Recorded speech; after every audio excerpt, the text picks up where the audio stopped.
Good morning. Good morning. We're off and running. Yeah, and kind of a new look, and we're only doing a single cam because I'm sick and tired of not doing this. It's just a lot of work with everything else. Yeah, I feel like we might as well devote something to it, and something is better than nothing. hmm Um, and doing multicam is fun in its own way, and is much more engaging, Yeah. but it adds, you know, a few hours at least Yeah. to an editing workload that is longer than I can keep up with right now. Right. And unfortunately, our own personal things always get put on the back burner. It's kind of the funny way how that life works. works. That's how business works. So, here we are. We just kind of positioned a little bit different in the room so that I can throw up one big lantern light instead of having to have three different lights to light properly and not get glares and everything that way, and only one camera so that at least there's a video out there. Okay, so we're a little more simple. That's So okay. simple yet effective. Okay. It might not look the best, and I promise I'm not trying to be lazy with it. It's just Priorities. life has been insane, and then we've been pretty consistently on the go Yeah. the last few weeks because of duck season. Non-stop. And like it was gone. I mean, September was pretty wild. It was gone for an entire, well, almost 2 weeks with New Mexico. Come back, jump right into duck season, and that's literally why we recorded the last one in the boat, Yeah. which actually like went over pretty well. Yeah. Something a little bit different, so maybe there's an opportunity to do more of that. Yeah. I think the thing is now we're kind of at the stage of season where we don't need to be out there 4 hours before we got to hunt. No kidding. So to have that extra time, Mm-hmm. maybe it's something that we can find a way to, I don't know, set up 360 or something and rip one out on the truck on the way there and then recap after the hunt or something. We could do, get creative that way. But otherwise, yeah, I think this might be until I feel like I can devote an entire day to it. I mean, if I want to do clips, nice thumbnail, multicam, matching audio, switching camera angles, doing the whole thing there all in post, it could take a day. Yeah, that's crazy. So, and if I'm not, if I want to color grade and I want to, make it look as best as I possibly can, and trying to squeeze out an extra day right now is Hard. good thing. It's a good thing. It's a good thing. You get to go up by one of my favorite people in the world this week. Tomorrow. Next week, no. Oh, well, you leave tomorrow. Or right? I leave this week. Okay. I know you're leaving, and then you get to see one of my favorite people on your trip. Yes, I'm headed north of the border. I just spilled coffee on myself.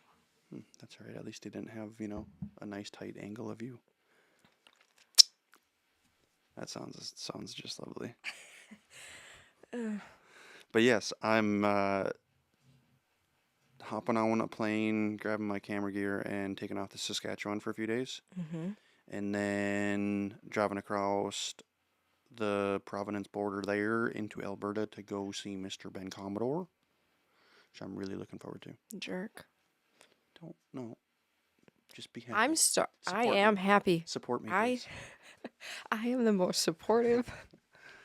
I am so supportive. I'm like, you just need to do it. But I'm ready to be your second cameraman just so I can see these people. Yeah, well, Or you just don't get paid and I can bring my shotgun. we do have a hunt kind of somewhat like that in December. Yes. In Nebraska.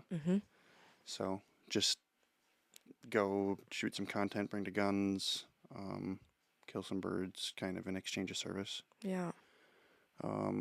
Which would be fun. And then I'm looking forward to that one. We'll also do it again, which will probably be much less camera focused, but I'll definitely bring it with, obviously. But Texas in January. So We do have some things to look forward to in terms of killing Together. more birds together after our season officially ends. Yeah.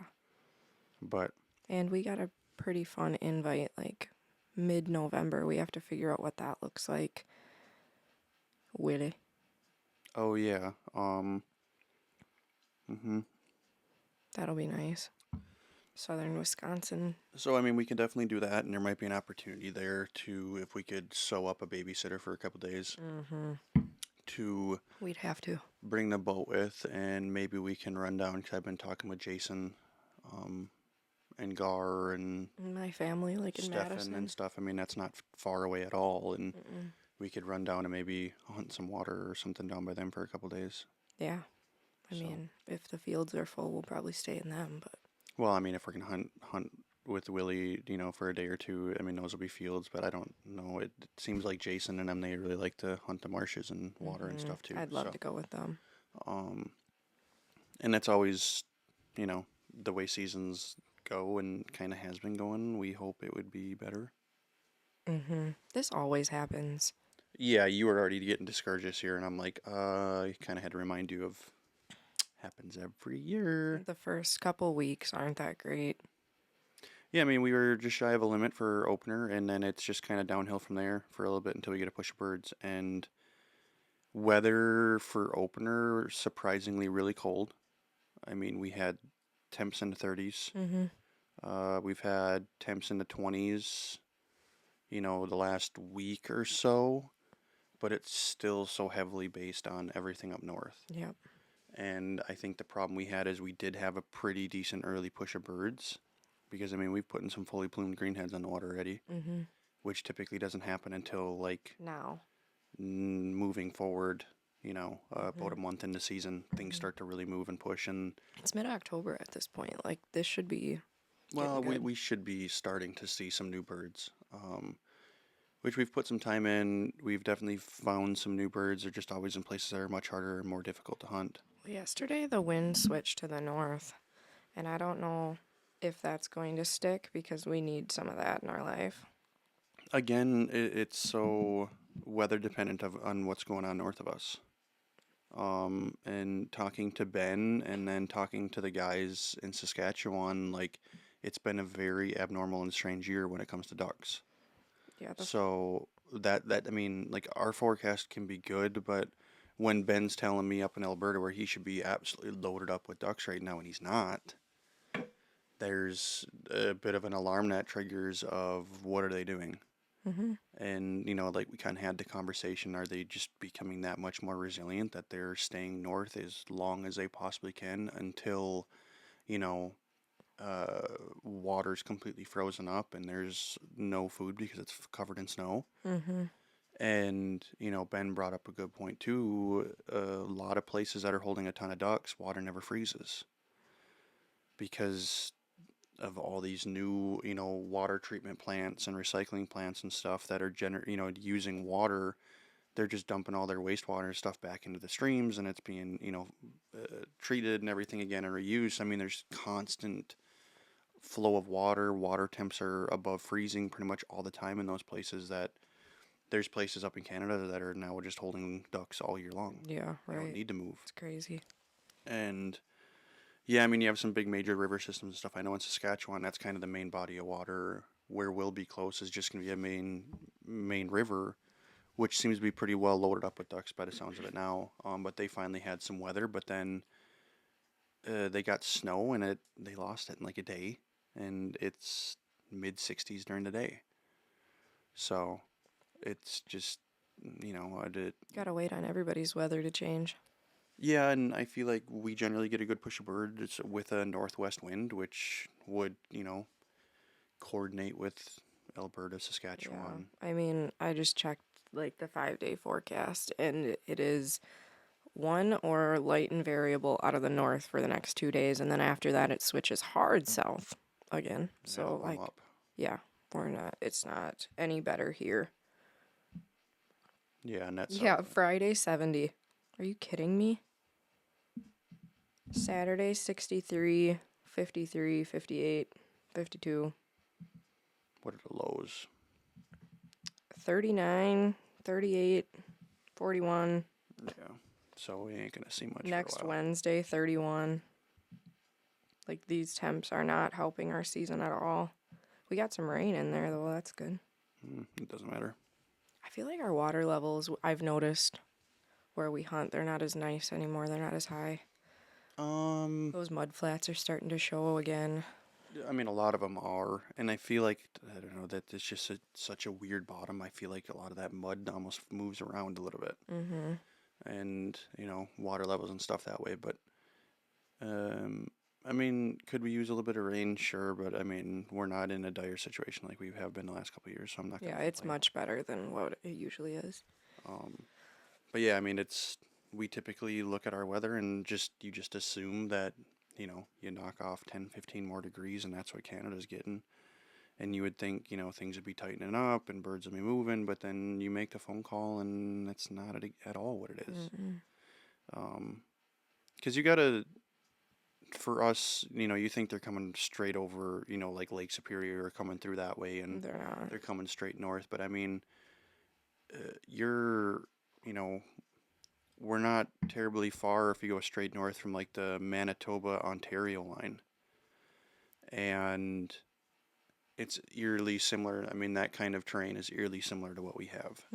It's very Wisconsin-esque, Minnesota, look like. It's a lot of Canadian shield water, very heavy timber, a lot of hardwoods, and it's not heavy agriculture until you get pretty far north there. So it's like I do feel like even the majority of the birds that we do get, I mean, they probably generate still north of Saskatchewan and west. Yeah. How do you feel about the timing of that big ringneck push? Do you feel like that's later than what we usually see it? Because I know we get one big push like every year, but I feel like this was later. Oh, the problem is where we found them. How long have they been sitting there? True. They could have come in, that first big cold snap, or like when we got frost, right after opener. I don't know. And they're just happy and content. I mean, you saw them. You saw the way they were Oh. acting and stuff. They do not want to leave, and they're a ringneck, so they can be self-sufficient on a body of water. There's no reason for them to leave. It's absolutely wild. I'd be curious to know what kind of population summer, like when it comes to ringnecks and stuff, would summer, in the Great Lakes. Oh.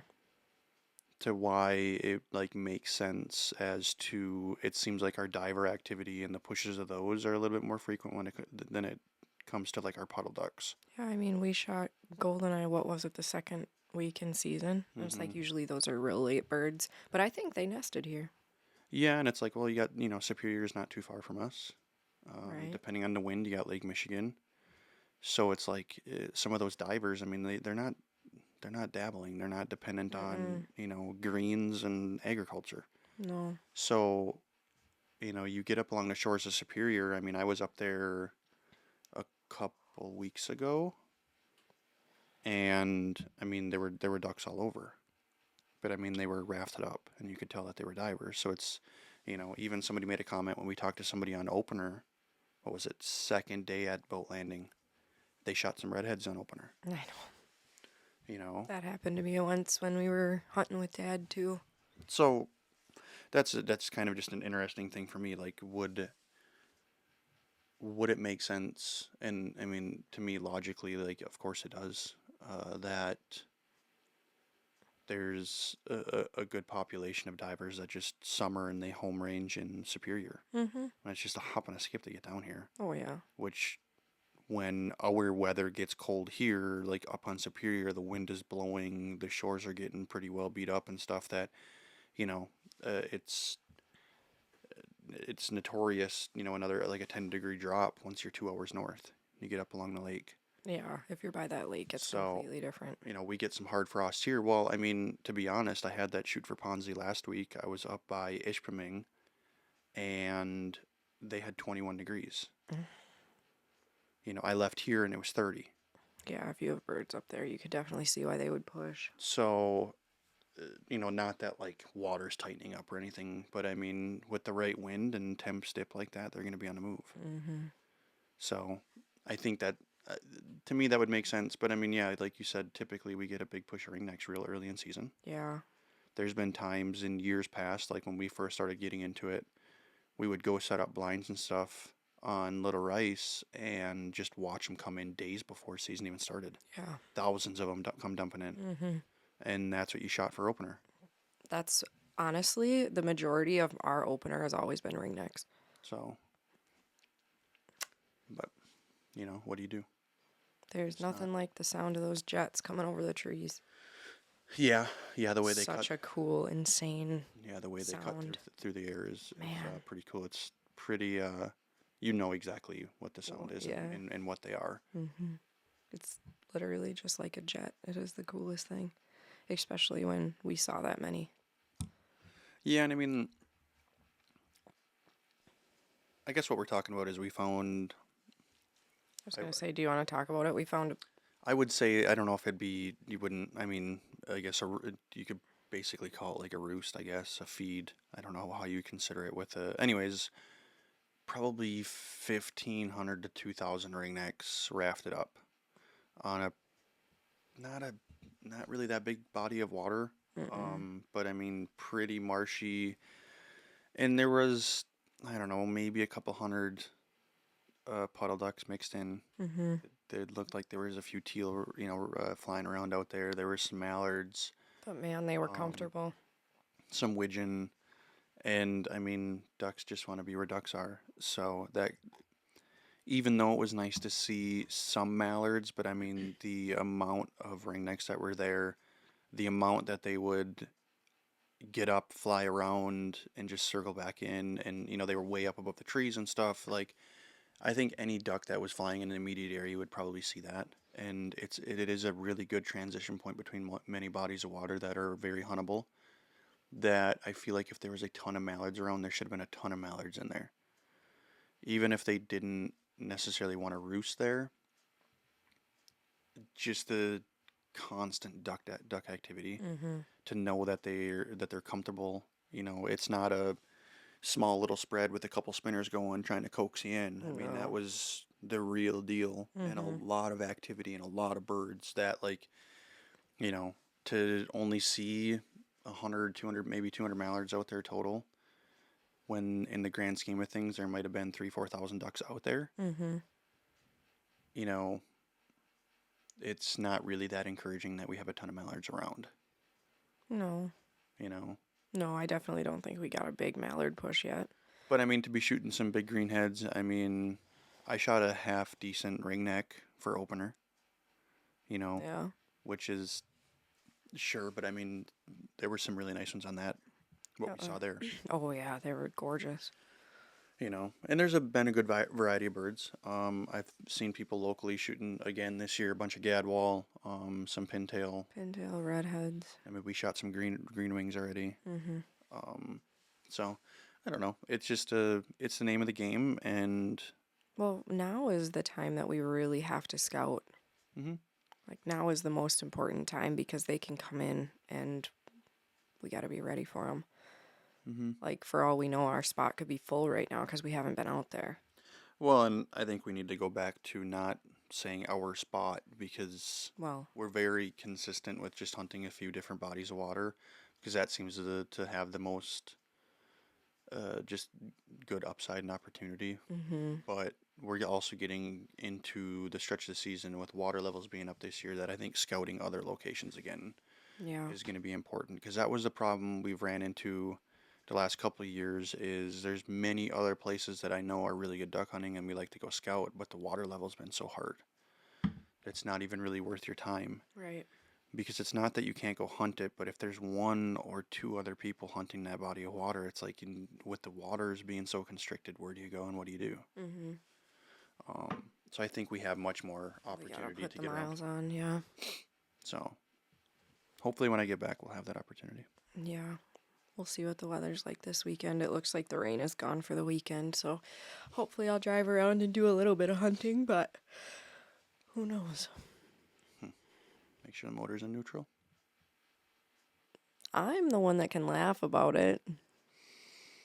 You call me in such a panic, and I'm like, Honey, if you're in the middle of the lake, like, what do you want me to do? You. There's a push pole in Oh, there. love that. Love that for me. But, like, what would I do? Stay calm. Well, I was relatively calm. He stressed me out more. That's probably why I didn't check the neutral. Because I was that's like such already in a panic, and I'm like, such there's an no way. Well, the reason I panicked is because of those fishermen. Like, my boat died 60 yards from them. So I'm like trying to paddle away from them. They got bobbers out. I'm like, these old men are going to be so upset and with I'm me. sure they're like, oh, look at this blonde. Oh, fuck, I'm sure. God, what a dumbass. I was doing so good, too. They were all happy. Avery wanted to stay home. I was still doing work, and you wanted to go out and hunt. And I'm so glad I did. Like, I don't even care that I didn't get anything, but I learned a lot on where those birds want to be and where they're coming from. it's duck hunting, though. You could go find a place to go sit there, and they're gonna land right where you were yesterday. I'll hate it. It's just That's the thing is we sat where we saw a bunch of mallards the night before, or I sat, and then they chose a completely different side of the lake, and wind wasn't a factor, so I don't really understand. yeah. What do you do? But, oh well, character building night. Mm-hmm. I don't know. I find it like I was like, there's issues with the motor again. Like it makes no sense. We just charged it.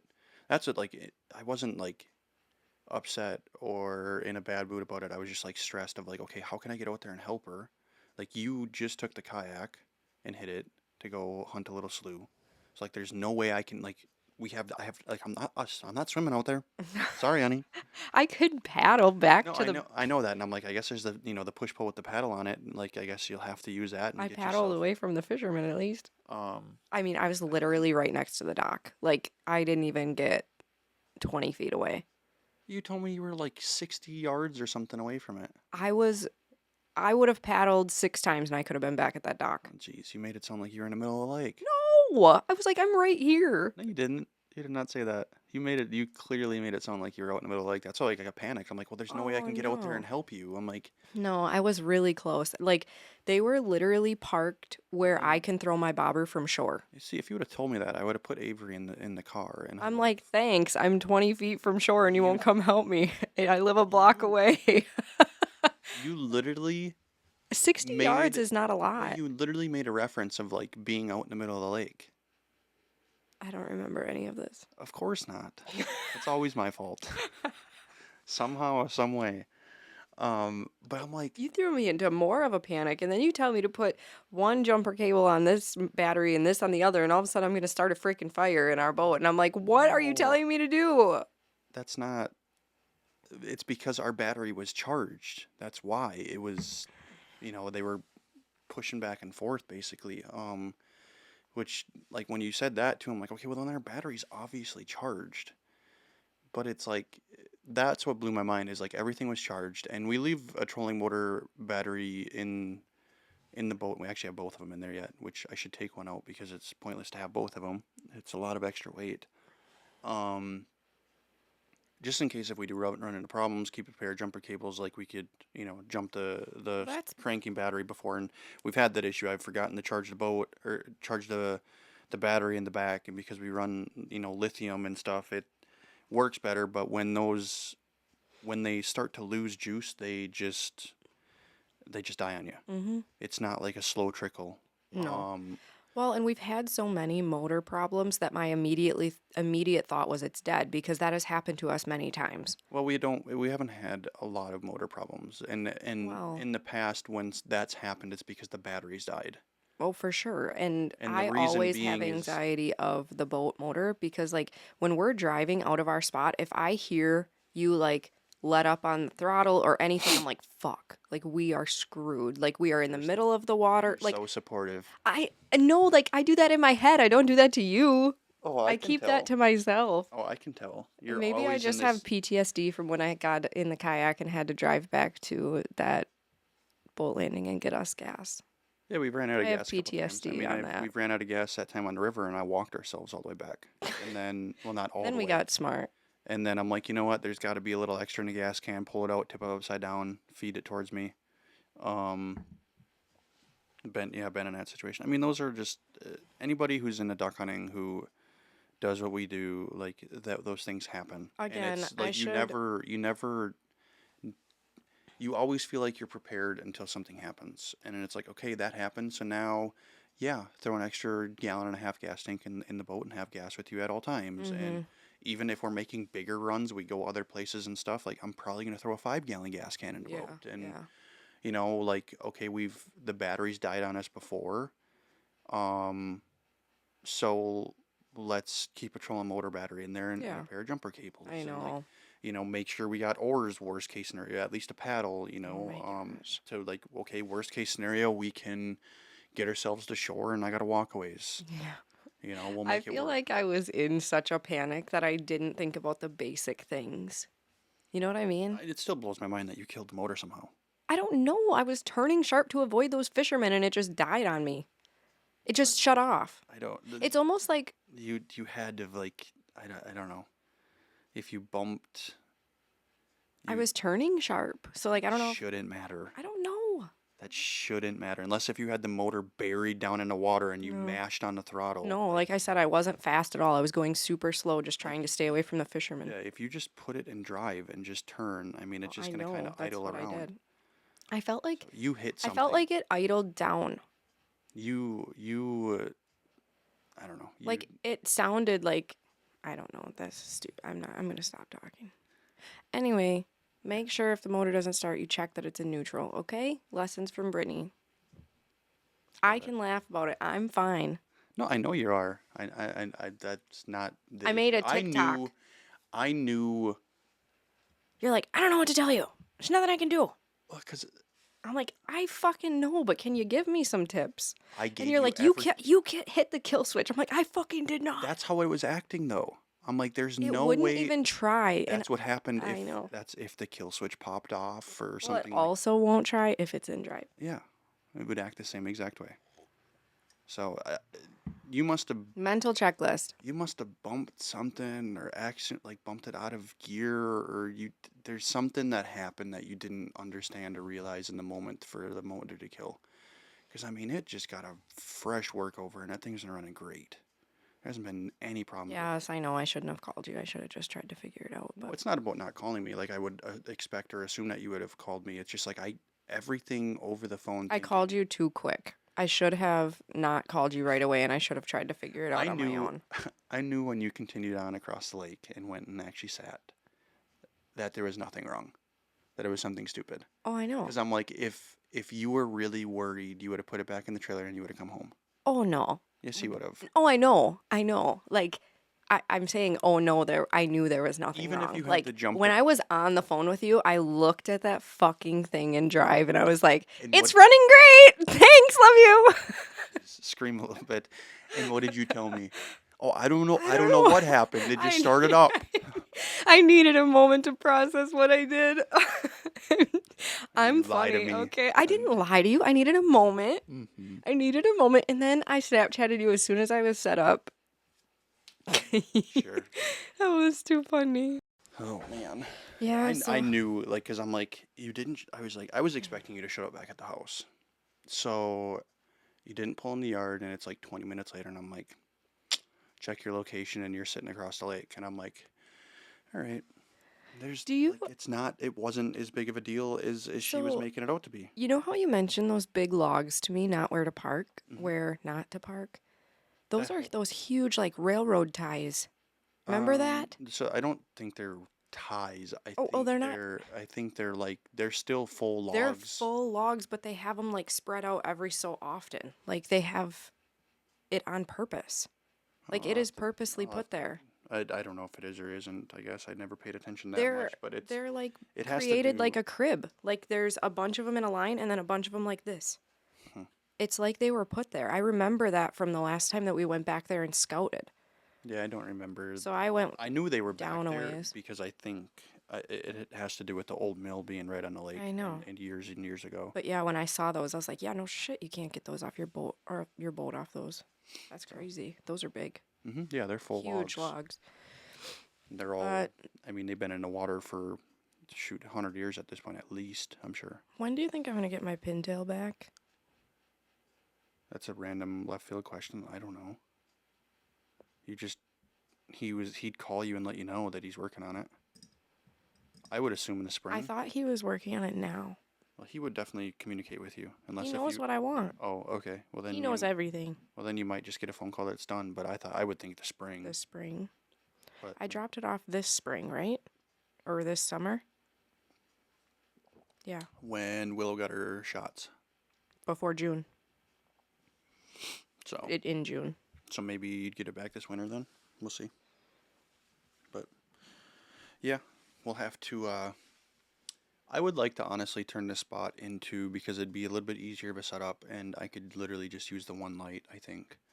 I love this photo, but the problem is, like, even now, I The didn't glare. just having the one key light. There's a bad glare on because it's a gloss. Mm-hmm. So there'd be some different things. Maybe could print a few different photos in like a matte finish, and it wouldn't be nearly as bad. Yeah, so if you're only listening, go look at YouTube so you can see what we're talking about. Yeah. But I'd like to redo this wall and Can set I it tell up. you what my random thought is? What? Let's take it out. Take what out? Do a half wall right here. It would look horrible. Oh, babe. It would look horrible. Like a railing down the stairs. Like, you know what I'm saying? There already is, but it would look bad. It would just be a third of this wall would be gone. No, I mean right here. No. Yeah, all the way up, you're telling me. So you could see through this. Yeah. Right?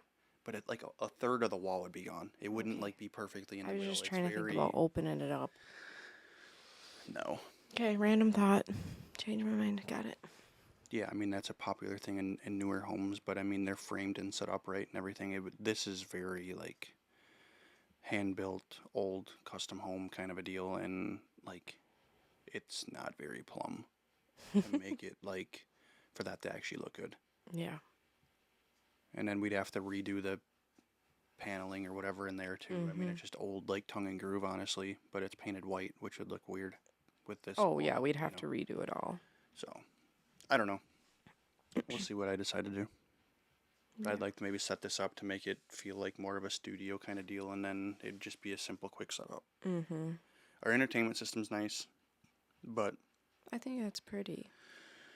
it was just a lot of extra work to, to be honest, I was at the point of like marking the floor and just like leaving it there with some tape or something, so I knew exactly where to put my tripods and stuff, because it was like shooting at pretty steep angles and then the face on, and then like because of the TV not having big glares with the lights all the time and stuff, it was just kind of particular. So you're casting light from both angles onto each subject, but then it seemed like the front wasn't as lit, so it was putting a camera or a light way back at a low angle, so it didn't shine onto the TV, and it was just a much bigger undertaking than I really wanted to, but we're limited on in space, and until one day I have my own studio space to just have something left and set up, and just basically even tripods just left, throw cameras on them, sit down and record kind of a deal.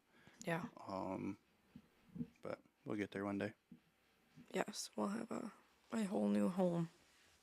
Well, I would love to get to a point though of having I can leave my home to go work. Oh yeah, I got that. So it's hard to work at home. Yeah, I mean it has its benefits. It's nice to just run upstairs and cook a meal quick and go back down and stuff, but it's like you're trying to stay, I don't know, quote unquote motivated. Mm-hmm. It's a little bit tough sometimes. Mm-hmm. So there's I don't know, you have an opportunity that you're just comfortable. You're just home. Yeah. Mm-hmm. To where like I feel like if you're paying for a space and you're actually leaving, like you're super intentional of just going there. Mm-hmm. So get shit done. Yep. But completely get that. Other than that, I don't know. What's been your favorite part so far this season? Avery. Mm-hmm. She has hunted with us a ton. Mm-hmm. We've only had one bad experience. Yeah. Other than that, one bad. I think it started bad with her. Yeah. Damn near walking into the water. So we were setting up. Avery always helps me set up in the dark, and of course we have headlamps. Just a little backstory. Avery's 4.5 now, and has been super motivated, and I mean, she's a little nut when it comes to the fishing and hunting and stuff. She just wants to get out and go. Um, with her being 4.5 and her eagerness, it's been a little bit easier this year to bring her along with. She And wants to go. she wants to go. You know, our I guess you could say our babysitting situations have changed a lot Mm-hmm. in recently to where like we don't have the availability. So it's like, do you want to go? And she's been all about it so far. Yep. Um, so Last night was the first time that she was like, "Oh, I'll stay home with Dad." well, you brought home a bunch of Amazon Prime stuff, so Oh yeah, she's she wanted to play with that. yep.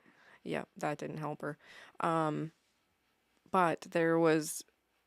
This is funny because nothing bad happened, but we were setting up in the dark, and I was putting the collar on Willow while she was in her little pop-up blind, and all of a sudden I hear something falling into the water, and it is my child. She was walking the wrong way, and she said it was so dark and she was trying to go by Willow, but she was literally walking out into the marsh. Like, do I need to keep a life jacket on this girl while we're setting up the blind? And she was just like, she was in a panic immediately, and I think that just set the tone for her whole hunt. Yeah, and then getting wet, and it was Yeah. pretty cool that morning. Mm-hmm. Her feet were cold. And I think it was definitely just more of a stressor and Yeah. a change in mood because as soon as we're like, hey, we're gonna pick up and we're gonna go She's after a couple dancing hours, all over the she's marsh. insane, you know, I'm like, where was this her old attitude the self, whole time? but you know, and it was an early start. I mean, it wasn't the earliest. I mean, she's gotten up earlier than that this year already, but I mean, we've gotten her out what now, 4 times in the morning, Mm-hmm. Yeah. and then a handful of afternoons. Oh yeah. Those are easy. And She has I so almost- much fun. I almost want to say like my favorite point, and I should have documented more of it, was our hike into that lake. Oh my gosh. It was, I mean, I started my tracker a little bit late, but I mean, it was just shy of 2 mile round trip in and out, and she hoofed her in there with us with the dogs Yeah. and walked the entire way. She just We had to said bring. it's gonna be a long walk. She We're had not her gonna stuffy carry with, you. and she was super content to the point that She said. I mean, she ran the last couple hundred yards back because she saw the truck. Did. Yeah, she did. And then You're blowing the whistle at her. I know. I'm like, stop it. And then we turned it into health class because she's like, my heart hurts. Oh yeah, and as soon as we're like, well, you're exercising, and It's like a muscle. explained how working out and it you're working your heart out and you're doing all these things and the importance of having a strong heart and your heart grows just like a muscle and getting her and all of a sudden it like clicked of like, oh, this is a good thing. Yeah. And then she like Was running. realized and- that you know yeah. her heart beating and burning. What didn't she say it was burning? I don't know. What did she say it was doing? She had some little one-liner of what it like felt like to her, and I think that like it clicked that that's a good thing. She kind of leaned into it, and here she goes. She's sprinting back to the truck and completely ignoring, She's like, you were blowing the whistle at Willow, Mom. I'm like, no, I was blowing it at you. You were getting too far away. Gosh. No, she's been a hoot, and she's been all about it. Oh. We've gotten out on a few afternoons. I mean, we don't. I guess in the past, all things considered, we don't really typically hunt a lot of afternoons. We have more, I think, because she's so into it. Well, because of her, and I feel like up until this year, like mornings have been a little bit more difficult. Like last year, she started to get it, and she was getting into it and stuff. But I mean, she was 3.5. Yeah. So it's like I feel like I want to hunt her as much as I can now because it is going to get cold. It's going to get to a point that she isn't going to be comfortable. for sure. And I think, I mean, shoot, she came on the very last hunt with us last year. Like a closing day. Yeah. Which tells us what our weather situation was last year to bring a 3.5-year-old with. Middle of November. Yeah, I mean Thanksgiving. So damn near the end week of. before, yeah. So. Yeah. But it's been fun to see her so excited about it and be so into it. It's. You think a dog elevates the joy in your hunt? Bring your kid. because that is like the ultimate reward in life. Mm-hmm. Just Well, seeing and how excited she is.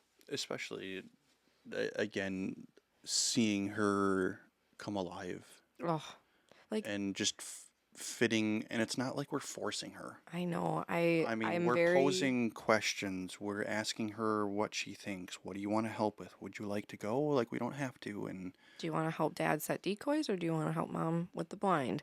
But like so, this like, yeah, the girl, other afternoon, we went and sat for an afternoon, and she helped me throw decoys and Mhm. set up. And it's like, I'm very, very particular and picky about that stuff. I know. But as soon as you like incorporate a child, it's like, you know what? I don't care. No. Whatever. Yeah. You want to throw it right there? Go for it. Yeah. That's You so fun. Yeah. Just also seeing how excited she is about Willow out there. know. But I just keep saying there's not much girl in this girl. Like she is literally laying in the marsh, laying on the marsh with her head propped up on the Yeti box singing about how this is the coolest place to be. Like she's not worried about like the other night when we sat that old blind. She's like, "There's spiders in here," and she's killing them. Like she's just, Mm-hmm. I don't know. She is the coolest When I kid. think it's I think us being confident in what we're doing and her seeing that and realizing that. I want to say this in a way that is going to make sense and flow really well because it's important to me. I saw a clip that said something along the lines of create a life that your children want to replicate. So this was in terms of like taking care of yourself, enjoying your passions, not letting motherhood absorb you, all of that stuff. And that really spoke to me. Like I don't want to just make my entire identity being a mom. Well, so I Do you think see where I'm going? yeah, and I mean it is an identity, and even like me becoming a dad Yeah. was, you know what I mean, like it's an evolution, and your first child, I feel like really puts all of that to the test because your entire identity changes before you know it.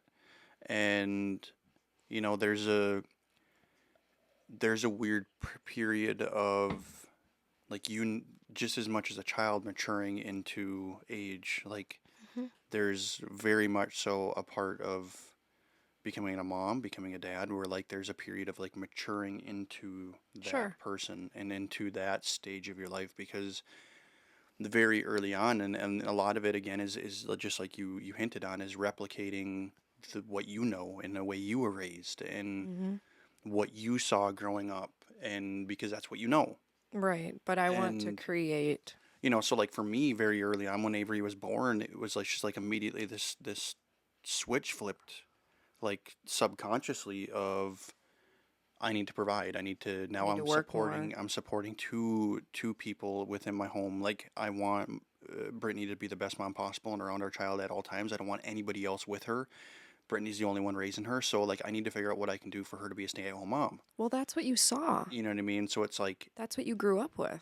I'm working 6 days a week, 12, 14, 15 hours a day. Like I'm And our leaving. marriage is tanking because I'm like, I never freaking see you. Like, you But need it's to like, come home to us and you're trying to do what but you think is right. just as much as an identity crisis as you had, and you know the postpartum depression and everything there. It's like I don't think there's much that because I think a lot of the praise and a lot of like I mean there's so much that gets put on the mom. Hmm.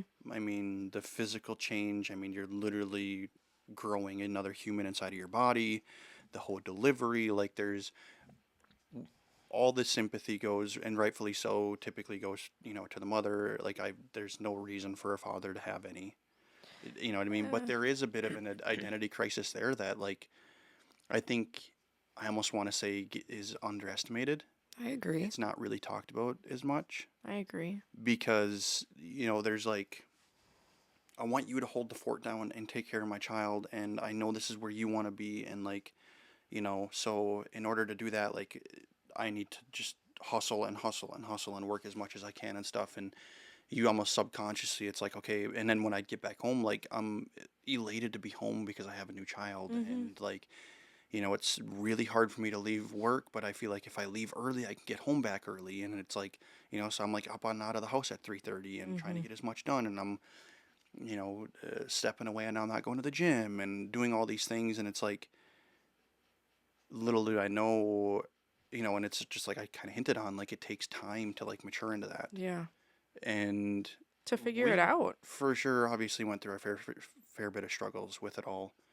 But I think that's the important part of like truly finding somebody that you can do life with and figure this out, of like, we want to have a family one day, and having that understanding going into it of it's not all sunshine and roses, Some it's people get that harsh reality check, which we did. But I want to say something that randomly came to my head is, there's all this talk about like default parent, right? Like the moms are usually the quote unquote default parent. But I have felt so fortunate that I don't feel like I'm a default parent. I feel like you are so involved with everything from picking up at daycare, appointments if you need to, like watching her while you're working. Like you do so much. yeah, if I'm home and I'm editing and If like, she's sick, she gets to stay home with dad. hmm Like I am very, very blessed that I have such a wonderful partner to raise a child with, because we see so much of the opposite. hmm And I just don't think that there's enough conversation. And I think again, it's like, well, I'm not judging anyone else's situation. I'm just saying like how blessed I am to have you, because it takes two to do this in a healthy way. yeah, and it's taken time, and it's I taken, mean, she's almost 5 and like we're figuring this out. yeah. And part of me almost feels bad because like she's the one that had to teach us. You know what I mean? But then Subconsciously, yeah. she's also then kind of being put into a position of like, but then again, it's like not being, making sure that we're not being defined by our faults, and we're not being defined by our mistakes, that those things happen. It's how we I can come try not to together. overthink all of that too. How we come out of it is what matters the most. And What's something that I keep really, because we were almost on that path of just like everybody else you just referenced. I know, And it was a giant wake up call. And like, to be raw and real, like, yeah, we were almost single parents. yeah, I did not And want to live that life. it took a giant reality check and major changes in our personal lives. And I mean, for you, there's been a lot of therapy involved. There's been, there's therapy for me at times. There's been, a lot of reflection and changing, and getting negativity out of our lives, and truly Setting like those healthy boundaries. realizing that what matters most is right here under this roof and Mm-hmm. nothing else. Mm-mm. And There's a lot of outside noise, and you have to figure out how to eliminate it. finding the right people to be in your corner in Yeah. terms of friends, Oh, and having different people that you can talk to, and yeah. no matter where they're at. And we've talked about this in the past, like the majority of our close friends aren't at all local. No. Closest ones 4 hours away. I mean, I Mm-hmm. have one that lives in the middle of the country, Yeah. and it's like, that's just the way life kind of goes. But I mean, one of the people that I talk to most consistently is Boston, right? Carlos. sure, I mean, that's more dog stuff, but Oh, what I mean, sure. yeah. Kristen in Texas. I hmm talk to her consistently. Ben, obviously. Yeah, Canada. I feel Yeah. like we have people all over. Yeah, and I think that's a testament, in a little bit more of something that is much more beneficial and for women. I think to have a good core group of people like Oh that. yeah. To have. Well, I want to push back on you because it's really important that you have a core group of So men. what I'm getting to in it is yes. Like, could I call Ben at any time and have a good conversation? Yeah. Family, I want you work, to have life. people in your corner that Can I call Kyle at any time? when shit gets stressful, you hmm don't have to handle it alone. That's really important. But then it's also like, and I think everybody that I talk to too is like, you You know, don't bring those. well, it's like, men are men and we'll figure it out, kind of a thing. And I think it's not like, it's hard for most men to reach out to another one to Yeah. like vent I get that. and to put stress onto somebody else and stuff. I think it's more so, like, I talked to Ben about, what's going up by him and stuff. And I mean, you kind of just I roll right think you back into the just, conversation and you yeah, talk about I feel like life you and, talk to just like unwind, Mhm. right? Like you just have good conversation sitting around the fire and it just like takes the edge off if there's of the stress. anything additional that we're going to do, it's you typically call and you ask advice, Right. kind of a thing that in that sort of a manner. It's not you know, going to call and vent No. kind of a deal. No, I understand that. Women are the venters. Yeah, so I think that's what I mean. Like you have daily communication Mm-hmm. with many of your ladies Yeah. to where like I'll touch base like sometimes like once a freaking month. Yeah. You know what I mean? And then you have a big long conversation and it seems like you're good for a while. Yeah. I don't know. It's just a weird, and I It's think one of most those men are like things that. that Like, you can roll back into it and everything, like you pick up where you left off. hmm That's really important to have hmm those friendships too, because like even me and Victoria, like I truly consider her my best friend now, and life gets crazy. We don't have to talk all day long on Snapchat video to know that like I love her with my whole heart and she knows that. hmm But when we have a second, things aren't stressful, we make sure to check in, we talk to each other, and that's fine. hmm That's perfect. Yeah, yeah, and I think that's just kind of the way it should be. And but I think to circle back Yeah, I was gonna say we got to get back to our main point to here. to Avery of just I think for us it's living. I get the element of trying to create or live a life that she would be, that she strives to replicate. Mm-hmm. But I also think there's an element of just showing her that we can live the life that we truly want to live so that she can do the same. It might not be identical to us. No, I She don't. might get to 15, 16 years old and she might, you know what, I really do not like to duck hunt anymore. And that'd be a bad and a gut punch and a reality check to us. Or she might be like, you know what, she starts getting into sports and she got her friend group and stuff. And she's like, Mom, I really want to go do this instead of going fishing. And it's going to kill you one day that she says that. Yeah. But it's like, with respect and boundaries and all of these things that, like, yes, you can go create and do the things that you really want to do. But, like, you know, We got to get back to our roots. I mm, just want the roots to be strong. I want her to see that our roots are strong and like this is the values that my family has and I want to replicate those. Not sure. necessarily our passions. Like Hmm. she may end up wanting to deer hunt. Well, great. You know what I mean? Like of course we're not big deer hunters, but like we would follow her in that passion. And sports, if she wants to take sports serious and go to college for sports, like we will obviously follow that. It doesn't need to be You never know. exact, but I You, just you never want know. And I think it's I want her to know that she can value herself. I want her to know that she can live whatever life she wants to despite what's going on the outside. That's what's important to me. yeah. And I know there's like, you've said it before, like, you love her independence. And there's an element to that I of know. like women in their independence of being able to kind of like it's important that you have a sense of independence because there's times like I mean not that long ago I'm gone for 2 weeks, like you have a big responsibility, Mm-hmm. a lot of weight on your shoulders to take care of quite literally everything while I'm gone. Mm-hmm. And it takes a very strong and committed woman to do that, Mm-hmm. and you have to have certain attributes and aspects to be able to do so, but then it's also not being so stubborn and stuck in your ways within that independence that when you do have a man in your corner that you can rely on him. Yeah. I think that this is again something that I'm evolving in. Excuse me. I feel like this is something that I've been talking about in therapy a lot too is like it's okay to let your guard down. It's okay to let people help you. But again, how you were raised is what you know. Mm-hmm. And I have broken so many of those cycles that I'm very, very proud to break. But this is just another one where I've been told, like, you do everything. You don't let anyone do anything for you. Like, you cannot rely on anyone. Mm-hmm.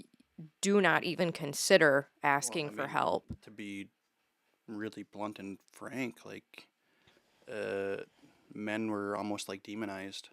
Oh, for sure. Like they're, Yes and no. Like, one extreme to the next, right? but for their intended purpose. I know.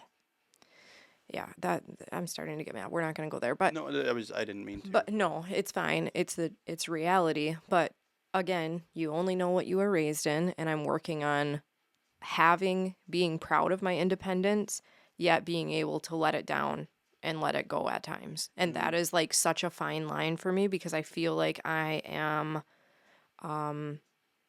what's the word I'm trying to think of? So I think the I am like not letting myself down, but I'm like, oh, you're actually going to go against what you've known your whole life. Like, you're actually going to let someone else but I want you to be in your confident. corner. I want you to be confident within that. Right. And I'm not yet. That's something I want to work on. Mm-hmm. Like, I want to know that if I let my independence down, it's going to be okay. Mm-hmm. But yeah, I feel like I said, I feel like it's a protective mechanism for you. Oh, it is. Like, I feel like I'm constantly, I love you and you're not going to like this, but it is the reality of something I'm trying to break. I am always thinking I have to protect myself just in case. I have to protect myself just in case. Like, that is always in my head. And I think that that's just trauma. That's just everything I've seen and been around and dealt with. But that's why I feel like I long for so much reassurance because it's like, are you sure I can let my guard down? Are you sure I'm going to be safe? Are you sure we're good? Are you sure I can actually let you lead? Because man, it feels so scary. But you see how it clashes. It was Oh, for sure. No, I 100% am fully I mean, aware of how much that clashes our because we've found ourselves in some dynamics. I mean, honestly, like recently, a couple times of like I'm trying to like do what's best for us, and I'm and so like, scared that it's a subconscious thing. Like I'm not a narcissist who like wants control of you. You know, like that's not what it is. It's like my mind is saying, but "Wait a that's a, minute, like but if you're not in control of this, like something bad can happen. but Like I you think have to that's protect yourself." I think that's like an inherent thought that, again, probably somewhat trauma speaking, that you have a fear that of what I'm trying to do with you, Mhm. which is not. That's never going to okay, that was really negative. I was going to say that's never going to go away because it is such a strong part of my anxiety. But But I it's can work through it. but it's like I think just the reality of the situation. Like I'm not trying to control you. I'm not trying to. That's never even a forethought. Like that's nothing I even consider. Yeah. It's more so, just like different things like making sure you're safe and making sure you're comfortable and making sure you're protected and like you're taken care of. And it's not I need to control whatever the hell she's doing. Like I No, I don't. know that you're confident and you're independent in your own right. That like I don't check in on you and make sure you're doing what you're supposed to be doing all the time and every day. And like we don't have those conversations. I don't like we have whatever that Life 360 app. Like I don't. It's a very rare occasion that I might even check to see where you're at. I watch your location all the time. So you're trying to control me. No, I'm You not. see, No. Why is that control? I didn't tell you what to do or like I'm ask just, you why are you there. I'm just giving Like you a I hard saw time. you stopped at Ladders. What the fuck are you doing? No, like I'm just giving you a hard time. I know, but I do check your understand location a lot because I'm like, because I'm on especially the when you're road. gone. Well, and I'm on the road, and like I'm up in the I mean, clear example. Also, Last week, like I was up in the UP and quite literally had no service all the way there. well, I know, and I'm like, okay, well, his last like ping was 54 minutes ago up in Ishpeming, and I'm like, okay, well, he's obviously probably still there, or else it would have updated.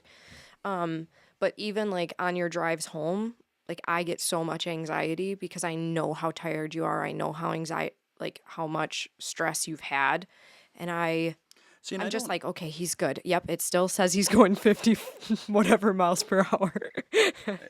It'll tell me when you create a risky drive, when you finish a Oh, risky drive, and I want to be like, drive slower. But yeah, it's never to control you, and I know that this is I was a something joke. I know. I want to that's where like the core need of needing reassurance is. It's like I just need to know that I am safe enough to let my guard down because that's something that comes from our issues alone. It comes from my past trauma. It comes from every direction of like, you can't rely on anybody. You have to protect yourself. And that's what reassurance means to me. Not reassurance that you think I'm hot. Like, I don't care. Like, I know you are attracted to me, hopefully. But I'm just kidding. I know you like my butt. But just the reassurance of like my core is safe. Mm-hmm. That's what reassurance means to me. Sure. I mean, there's an element of that, um, I mean, even me, myself, kind of needs to, in its own sense. Yeah. I think most men want to know that they are enough, that they're doing enough. Yeah. You know what I mean? Well, I I try to make sure that I tell you how much I appreciate you. Yeah. Yeah, you do. You do a good job with that. Like, I can see how hard you're working. I know you're putting in long hours. Like, I give myself a reality check quite often when you're downstairs, like past dinner time, and I'm like, he's doing what he thinks is best for your family. Like, you need to support and love that. Mm-hmm. But last night I did text you. I'm like, will you come up here? I miss you. Yeah, I was just in a weird It's hard to funk get out of the too. groove when you're Yeah, in it. because like we had to finish up, which I kind of blanked on, but like we had to finish up a proposal, actually together, and then like I'm finally at the point of like catching up on work from something that was shot while I was in New Mexico. Like I actually contracted out a second shooter to shoot for me up here while I was away, which kind of states kind of the or kind of sets the state of kind of business right now for me. Mm-hmm. That it's that busy that I'm like actually contracting out some other people to do certain things for me. Yeah. But then it's like editing is still on my shoulders, here. So, um, but it's I don't know. It's I don't know. It's just life Mm-hmm. and figuring it out in the sense of as you go. And, you know, uh, I went through many phases and periods of my life too of feeling like I needed to control everything. Mm-hmm.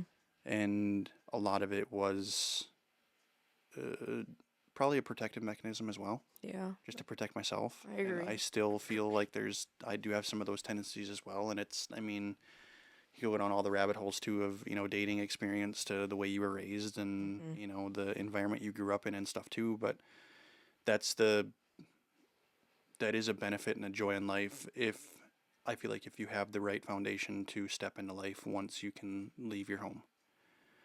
Because, you know, you see it so much in today's society of that next generation, like they don't have that foundation. And there's that generation, and some of them might be around our time Mm-hmm. and probably a little bit later. But I feel like you just got a lot of people that are, no offense, but maybe take some offense, I guess, if you want. If the That shoe the people fits. out there, yeah, if the shoe fits, they're just not involved with their kids. No. They had a bunch of children, and that's it. We got it. Send them off. We got a family, and they Mm-hmm. don't like their kids are in trouble, and they do nothing about it. They just let them do whatever they want. There's no structure. There's no, that core family like dynamic, and like call me Mm-hmm. conservative or whatever you want to say, but you're putting kids out there, and honestly, you're putting an adult out into the world that's still a child because they don't have any core values. They don't have a foundation. Foundation. They don't have morals. They don't have boundaries. They don't have self-respect. Mm-hmm. They don't suffer any consequences of poor decisions they've made. They don't, do these things that like really molds a good beneficial person to society. Yeah. And then you're going to think that that person now is going to also have a kid and do it. And it's just like, it just Such a repeats horrible into a cycle. weird cycle. And it's like, the problem you're having now, and there's like weird statistics out there of like the the dating pool is like tanked. Like Ugh. nobody's dating, nobody's having kids until they're in their 30s, nobody's getting married. People are like, The marriage rate is yeah. like drastically declined. I mean, the divorce rate is like 50 or 60% damn near. Mm-hmm. It's like insane, and it's Yeah. like you wonder why. Well, it's how you're raising your children. And that's what I mean. Like, I think in when it comes to like to Avery to, you know, and I think that's where like you have these women, and there's also like I feel like women, because of the workforce and stepping into the world and owning businesses and doing all the amazing things that women can do now. I mean, they're being doctors and dentists and all these things that Mm-hmm. like 20, 30 years ago they It weren't. was just men, yeah. And they're stepping into these high profile positions, which like rightfully so, that's the way society's going, and like kudos to them, and many of them are very like, very successful and great at what they do, and there's many women that make great bosses and everything that way too. But what it's doing is it's pushing off their inevitability to have a family at a younger age. Yes. So they're trying to have kids into their 40s. mid 30s, early Yeah. 40s, and they're Mm-hmm. struggling. Yeah. And then you're having guys that are now video games and all that BS. And it's like, I mean, sure, I play video games every now and then that as well, but like, there's a time and place, but like they've become severely introverted. Mm-hmm. And there's this weird dynamic and clash that guys aren't going out in the dating pool, women are focused on their career, they're not in a dating pool, and it's like you put everything together, and it's like, and that's like where I don't, you can almost see there's a bit of, there could be some toxicity within women and their independence, Mm-hmm. because they get to a point of realizing they've gotten their career, they got the home, they got the car, they got everything they need all on their own. Yeah. They don't need anybody to take care of them now. Well, And there's that clash of dynamic of like trying to, and then they want this very particular man in their life, but and then it's not achievable because like they're so very stuck in their ways of like where their strengths and their core values are now. They also want a guy to be the same thing. yeah. They aspire to have that man that's going to step in and take care of things and take over. And it's like, but I don't want to let my career go. I don't want to let my independence go. I've How done can all I that. be a mom when I I've have done all this on my own. I don't need a man to take care of me. He's not like, I just want somebody here with me. And it's like, well, if you want that roommate? really good, that's got the core beliefs and somebody that you want to start a family with and all these things, like this man, he needs to be able to step in and lead. Yeah. And he needs to be able to step in and do those things. Uh-oh. Hey, baby. Don't come in the camera, naked girl. Sit on the couch. Yeah, and I think that there's also like a really bad side, other side to this is, and then you have the women who don't want to do anything. Of course. And there's, they there's just expect the man to make all the money. I'm going to stay home. I'm not going to do anything. mhm. It's all on you. And that's another really toxic side to this. Like, I And do want. it's not even, and like there's going to be people that argue like, well, that's your true conservative values. The woman stays home and raises the family and takes care of the home and cooks the meals and do all the things. But it's like, not in today's society. Right. And Those women that you're referring to are inherently lazy. And I hate to go that far with it, ooh, but they, no, we're going to like, get some comments on that one. okay, but what I'm getting to is like, they're not involved with their children. Motivate. Oh, yeah. Right. They're not, They're not motivated to do the Do- stay at home part, like, they're of not, value. now there is a big group of women that is their life's mission. They want to have a family, they want to raise their Well, and kids, they how want to many stay men- home, but they're homeschooling. Yeah. They're in a beautiful home that is freaking immaculate. Yeah. Everything's taken care of. They manage the finances. They do everything. They run. They do all of the. If there's any daycare, they homeschool, or they're commuting back and forth to drop kids off at school.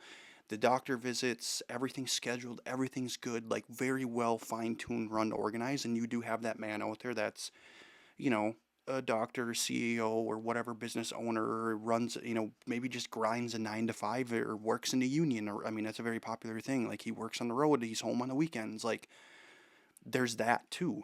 There is still that core, like There are a lot of women traditional- that stay home that are doing it in a good way, yes, is what you're trying to say. yes. But there's also like thinking that is the norm like it was 50 years ago. But if these girls are coming straight out of high school going, nope, I'm going to be a stay-at-home mom. Come on, girl. You don't have Like any you got to life have experience. you got to have some push to like create a life. And that's something that we talked about in a podcast before is like we are creating a life together. Well, Like that's- what would you do if I just sat home and I was like, "Okay, go create our life. I'll be here, ready to have kids." Like it'd be hard. Yeah. Yes, That's a lot of pressure and a lot I of think that stress. that's a conversation that a mature relationship has Mhm. of like, hey, we've both been working hard. My goal is to work hard enough that you can stay home with the kids. But I just want that to be something of value, not of laziness. Mhm. There's too many women that are just like, okay, I'm going to wait here and be a mom. I'm not going to get a job. I'm not going to go to college. I'm not going to do anything because I'm just waiting for this man to come along and make me kids. And sure, maybe there's somebody that fits that mold for you out there, but like, for us, that's just not. Yeah, maybe this is just a our values thing. And sure, like this is very opinionated. This is very like, within our perspective, of Mm-hmm. course. Yeah. But I don't know. There's just and there's also people out there that they're just figuring out life, and if kids become a part of their equation later on, like the great. Yeah. Like honestly, I mean, we've talked about it before, but like you never considered having a child, Mm-mm. you know? Because of what I saw, right? This Yeah, and goes I back to think our it's a conversation of like what you were raised with and what you saw and what you witnessed and what you were around. And it was like, I do not want that to be a part of my story.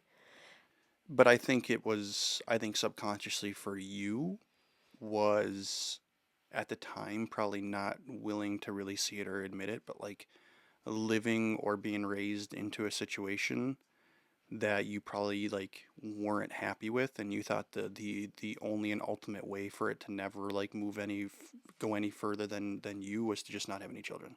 It'll stop with me, rather than sitting there with yourself sometimes in a very dark place and be like, I need to make some changes. I need to it's unfair for any potential kids that I want to have, or like the potential that I'm leaving behind, and like honestly to be that selfish and be like, nope, that's it. Like it ends with me, then I don't have to worry about it. Rather than like sitting with yourself and doing that hard work and making those changes and creating the life that you probably at the time, like you could look back 15 years ago and you're probably living a life that you would have envied then. Yeah. And I feel like if I thought to myself, like, if this is how raising kids goes, I don't want to do it. Hmm. But at the time, like that, you know, I guess you could even just call it like immaturity of not really realizing the capabilities that you do have. Well, how do you know? I How do you know mean, what you don't know? shit, what we met when we were 21, Mm-hmm. just before our 22nd, I mean, literally like days before your 22nd birthday. And it's like we were kids, Mm-hmm. and you only know so much up to that point. And, sure, we had some college and, job life experience and stuff that way, but like physically, I guess we both still live with our parents, Mm-hmm. and you know what I mean? Like, but then again, it's like finding someone that you feel like you can actually commit to figure life out with. Mm-hmm. It's not, and I think there's so many people out there now. They're like, well, I need to figure life out and then find somebody That's that fits the mold, and it's like that is good there's an too. element to that for sure. There can be some good to come with that. But then I think it's also, you know, people get really stuck in their ways and Mm-hmm. stubborn the more they go in life, Oh especially yeah. alone. And it's like it becomes that much more difficult to find somebody that fits. It even circles back to like that true independence when it's like finding these women that are very illustrious and like high profile in terms of like their success and where they're at in life and stuff, and the things that they've been able to achieve quite literally on their own. I think it's a little bit more difficult for those women to truly appreciate what a man can offer them. I agree. And I think I think it's great to go in those directions, but just being able to be open to those Mm-hmm. ideas and having an understanding and like some deep reflection and like maturity enough to welcome those things in. This is where the equality value for me comes in because I think there's a piece to both of this. Mm-hmm. Like it's important for a woman to be able to hold the ship down, Mm-hmm. right? But at You the did. I same mean, at the same time, like you can do just as much, and I can rely on you even more. mhm. Well, and it's, I mean, to be honest, for a fair bit of time. Hi. Hey, baby. Our child came up. So we'll wrap up here soon. But I think it was just I mean, I completely, to be honest, for the last 3 years of my life, like completely, for a period of time there, completely lost myself. Hmm. My whole identity, what I Everything. thought life was about, what I was going to do for the rest of my life. Like a snap of a finger within 6 months, like everything's gone, and I need to figure out what's next in life. Yeah. And like, sure, slowly but steadily, like got into, this new profession. And, but it's like, it's taken up until the last, without question, like the last 6 months, You've um, started to feel. to really feel like things are clicking Mm-hmm. and I'm making the right decision. Mm-hmm. Yeah. Yeah. I mean, if. That turn on. Sorry about that. Let me double check. Unprepared a little bit. Um, but yeah, I don't remember where you were talking. I don't even- Yeah, I don't know. We went off on I don't a pretty know. long. Like we're almost an hour and 20 minutes now into this. And Yeah. I think it's good, but just to wrap up, I think again to circle all the way back to just creating values that you want her to have. mm-hmm. Yeah, and the word that comes to mind is confidence. Sure. I want her to be confident in like the decisions that In she's in making, the the life that choices she. that she's making, the life that she wants to live. But then just having that confidence, like me, like you feel like, I mean, at 21 years old, I'm diving deep into owning my own business Mm-hmm. in terms of like giant debt and Mm-hmm. major obligations and, you know what I mean, like responsibilities and stuff, and thinking I had it figured out. That I was fortunate at such a young age to know exactly what I'm going to do the rest of my life. Now we're in our 30s, completely changing our whole But world. then, even though I went through a very dark time period of my life, and like, you know, what's life about and where's it going to go? And like, is this just a pipe dream? Can I really be self sufficient? Can I provide for my family? Can I do the things that like I feel deep within me that I need to do outside of just like, you know, I could run on the road and be a freelance nomad and probably, do a lot of cool things and experience a lot of cool stuff and make enough money for me to be self sufficient, but to support a family, can I really do it? Mm-hmm. And to just have that confidence within me to really pursue it hard and just see, give yourself a little bit of time and just see. Yeah. But then also to circle back to just having the right person in your corner, like you did hold the fort down for a long period of time Mm-hmm. financially, Mm-hmm. and it's like, sure, there was some funds that came in of selling equipment and stuff that like definitely helped out, but also a severe amount of other obligations and stuff too that came with that. Mm-hmm. Um, so I think it's just, you might be really confident in what you're doing in your early 20s, and then all of a sudden reality slaps you in the face, and it's like, okay, I gotta change but something. trying to maintain that confidence. Well, even not to switch it, but just to relate. I thought I had the job that I was going to work at until I retired Yeah, I because that mean, was like the quote unquote goal around here was to good benefits and work there, and then it's like, wait, I am meant for more. mhm, I want to do something that truly fulfills me. mhm. 1 second, honey, we're almost done. Okay. Yep, almost done. But yeah. I mean, We're both creating businesses, and I think that well, and I also think, and there's there's a relevant topic, and it's just faith right now, mm-hmm, and just having belief and faith that the man upstairs is pushing you in certain guiding you in the right directions, and direction. Mm-hmm.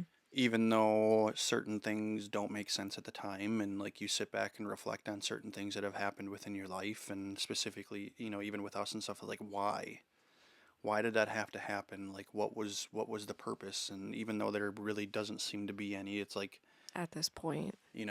there was, at the end of the day, there was a reason. Like, I Mm-hmm. mean, everything for me changed when all of a sudden dad's gone. Mm-hmm. And then it's Huge. just like the wheels fall off, and it's just like, what in the hell is going on? Yeah. What is this trying to do? It doesn't make any sense. And then all of a sudden you find yourself, here I am, a few years later. I mean, it'll be 3 full years. It'll be 3 full years. 2022, right? So it'll be 3 full years Holy in what, crap. mid-January. No way. Um, and it was like that major reality slap in the face kind of a thing too, Mm-hmm. of also understanding that the life that I was living clearly wasn't sustainable. No. No. I mean, look at the outcome. And was that the sole reason?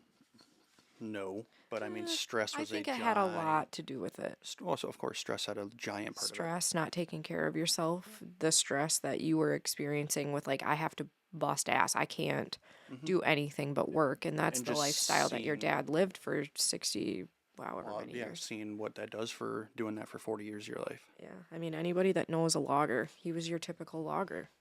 Yeah, they have no backup plan. They didn't eat all day until dinner. There's no exit strategy. No. And that's the other thing too of like The stress eats you alive. when work is all said and done, what do you do? And that's obviously within life as far as retirement, but also like on a day-to-day basis. Yeah. Work is done, now what do I do? And like my dad went home, and sure, he was involved, until, I guess once we were, Jaden graduated and there was no longer school or anything to really support that way. It was, Yep. go home and watch Fox News. Yeah. That's about what it was. Yep. But no, that's a good, interesting topic. This is one of the longer ones we've done in a while. Yeah, I like it. So I feel like this is what we can get if we do podcasts more consistently, is these true, like, deep conversations instead of just catching up. And I think that that's something that therapy has been for me lately too, is it's like every 2 weeks, like, I just have so much to catch her up on that we don't have time to actually truly dive deep. And I asked her if I could add an appointment, a weekly appointment yesterday, because I'm like, by the time I catch you up on everything that's happening, we don't have time to do the true work. We don't have time to, like, actually dive into the issues and how to change your perspective and all of that stuff. And I think if we do this podcast more consistently, these type of conversations will come up instead of like, this is where we've been, this is what we're doing. This well, that's just it. My intention going into this was like, okay, let's dive a little bit deeper into duck hunting. What was your favorite part? What does something mean? Like, we'll figure it out as we kind of go. But then that natural flow and you see an evolution of a conversation in real time. Yeah, this is truth that we can communicate really good. Sometimes, most of the time.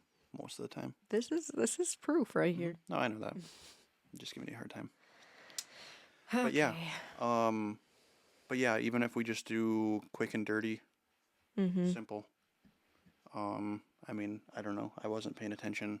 I filled up a memory card here because I have old footage that I forgot to dump off of that. Didn't have an extra memory card in there, so there might be some missing snippets. It's fine. Kind of see how that goes, because I just ran audio direct into camera too, so who knows how long we were talking without it recording. Oh, Lord, help us. Well, no, it is recording here too. So the audio version might be a little bit different. We'll see how we'll see. Oh, well, that's fine. We'll make it work. And then I don't know, just to try to be consistent with this, we might probably gonna have to catch up once you get back from Canada. Roll with this. If I knew I had time, we would try to sit down and do another one before I'd leave, and I could always edit it while I'm on the road and away. Yeah. Because I leave this week, won't be home until the following. What day do you leave?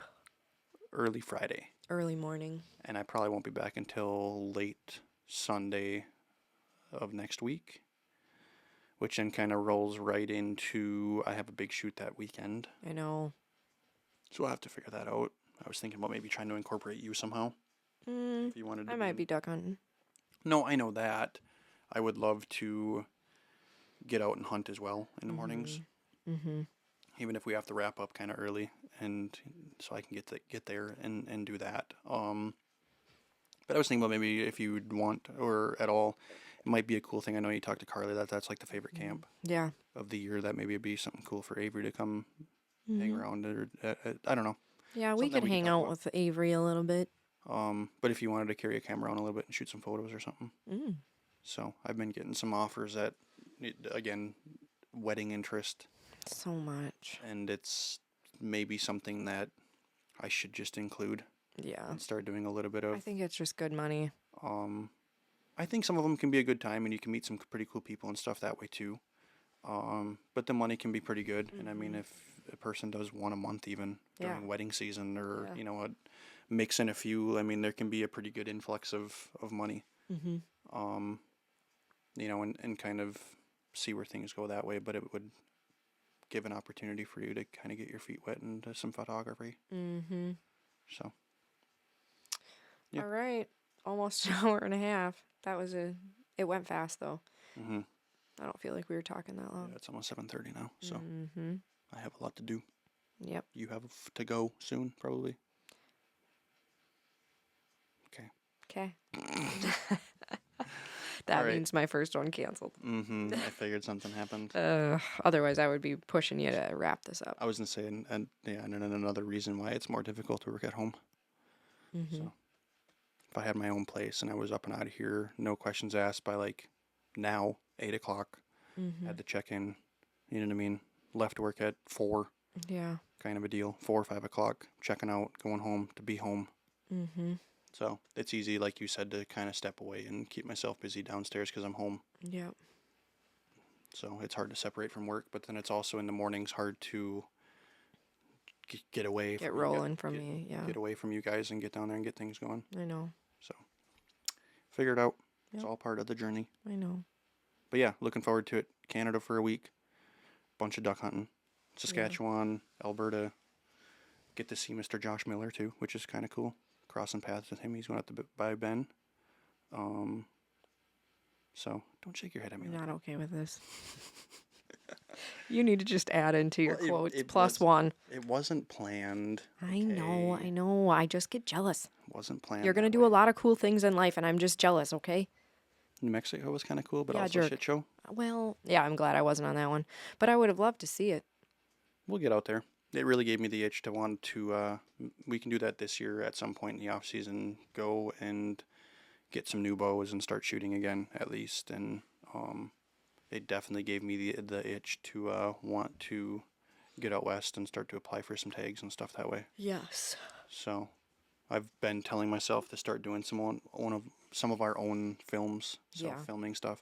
Even though self-filming is very particular, especially duck hunting. Yeah. It's like we only have me and you hunting, and it's like, unless if we're on a slam banger, and we haven't been lately, that like we have a good boatload of ducks that I can like focus on running camera and just get content to you shooting and trying to kill ducks and Yep. ducks working the spread things that way. It's really hard to where it's just a lot of stagnant shots of Yep. GoPros and stuff that way, and then trying to get creative outside of that. But I would like to. We have a ton of footage, put some films together, so can utilize our channel for that too. Okay. Okay, I can tell you're sick of me. Sorry, I just have a kiddo looking at me. Hi. I'm out of coffee. I gotta pee again. Go figure. He said that in the last one. I Had to know. go because we had to pee. I know. All right, so we're gonna go pee, Yes. and Pee, get more coffee, and start our day. we will catch you on the next one. Until next time. Okay, love you. Love you.